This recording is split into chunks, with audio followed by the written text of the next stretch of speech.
Mheshimiwa mgeni rasmi, tulianza kwa udogo, sio hiki kinachoonekana hapa. Kwanza tulikuwa tunasali katika nyumba ambayo ni nyumba ya tope ambayo imeezekwa tu kwa bati, lakini tukaanza kwa kununua eneo, tukaenda kwa kuchimba kisima, tukaanza kusomba mawe kwa maana ya viashiria.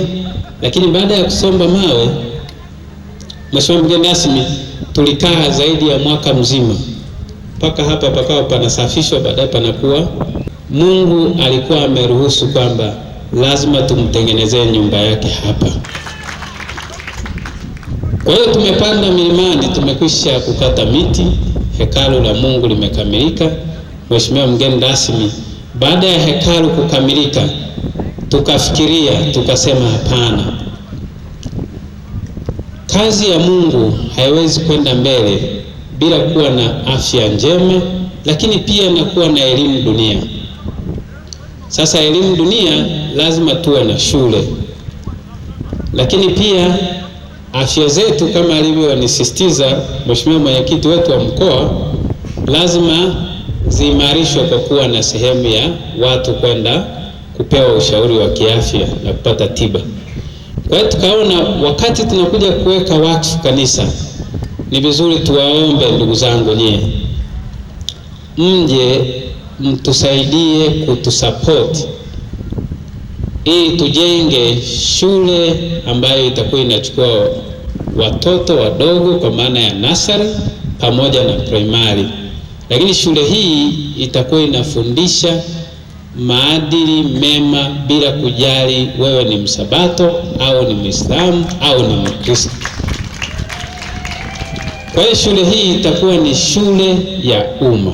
Hapa tunafungua kanisa ambalo wanaoabudu pale wengi wao ni Wasabato, lakini tukiwa na hospitali, sio hospitali ya Wasabato, ile imesajiliwa na Wasabato. Hospitali haichagui inamtibu mtu wa dini gani wala wa chama kipi. Kwa hiyo ndio maana nikawaomba kwamba Mheshimiwa mgeni rasmi, utuendeshee changizo ili tuweze kupata fedha ya kujenga zahanati kwa ajili ya kuimarisha hali ya afya. Lakini pia malengo yetu Mheshimiwa mgeni rasmi ni kwamba tujenge shule ya kuanzia nasari mpaka kidato cha 6. Kwa hiyo hili tunalolifanya leo, kama Mungu akitusaidia tukapata fedha ambayo itatosheleza kufanya kujenga zahanati, lakini pia tutajenga na ile primary, kile kitakachosalia tutaanza msingi wa kujenga sekondari kwa ajili ya watoto wetu, shule ya Kisabato, lakini ambayo itakuwa ni sekondari form 1 mpaka form 6. Napenda kutoa shukrani zangu za dhati kwa Nyasawa Foundation kwa kunialika na kwa kazi kubwa walioifanya. Ujenzi wa kanisa hili limegharimu shilingi milioni 500. Ni hatua muhimu katika kuimarisha maisha ya kiroho na mshikamano wa jamii. Milioni 500. Na niseme kweli kwamba hii milioni 500 ukiitamka na kwa kazi niliyoitazama hapa, mimi ninaona niwapongeze na makandarasi na mafundi walioifanya hii kazi, kwa sababu thamani ya fedha imeonekana dhahiri. Ni kitu imara, kitakaa miaka sio pungufu ya 100. Hongereni sana.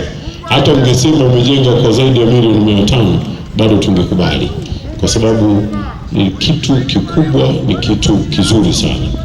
Mheshimiwa Waziri, tunaomba pia tusaidie kupata mkandarasi kwa kipengele kile cha barabara ya kutoka Nata kuja Serengeti. Sasa jamani, walikuwa wanasema ni Nata kuja Ruguru.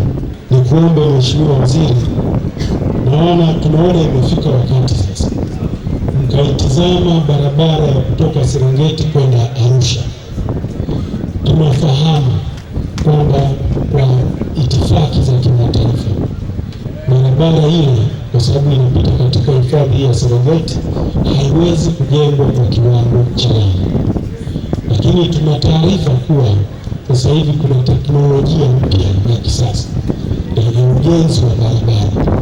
Tunaomba barabara ile itizame na kujengwa kwa kiwango kizuri kwa teknolojia hiyo ya kisasa. Barabara zilizokwisha kutajwa ni nyingi, lakini zote tunazifahamu na zote zipo katika hatua mbalimbali. Mimi niwahakikishieni, jambo la kwanza, kesho tutafanya ziara, mimi na hii timu, kadri ambavyo tutakavyokuwa. Ziko barabara tutakazozipitia.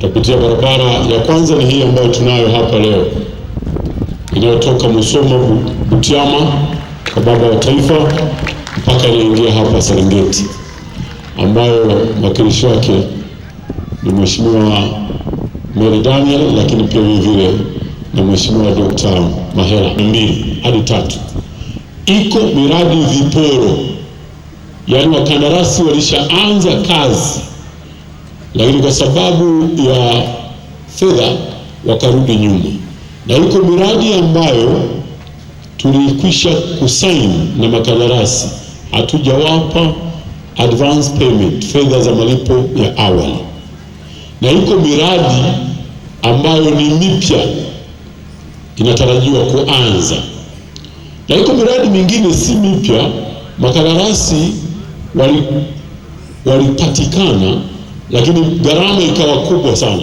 tukarudi nyuma. Mfano barabara ya Musoma Makojo Busokera, ile pale ilishakwisha kupata mpaka mkandarasi, lakini tukaona gharama yake imekuwa ni kubwa, tumeitangaza upya. Niseme barabara zote hizi tutakwenda kuzijenga. Commitment, ahadi ya Mheshimiwa Rais Dr. Samia Suluhu Hassan ni kuhakikisha kwamba hakuna kiporo kitakachobaki na hakuna mradi tuliosaini unaosubiri kupata advance payment kama huu ambao mkandarasi alishajenga mpaka camp, alafu akawa anasubiri fedha za kuanzia akuzipata. Nataka niwahakikisheni watu wa mkoa wa Mara, msiwe wanyonge. Hilo jambo tunakwenda kuliondosha.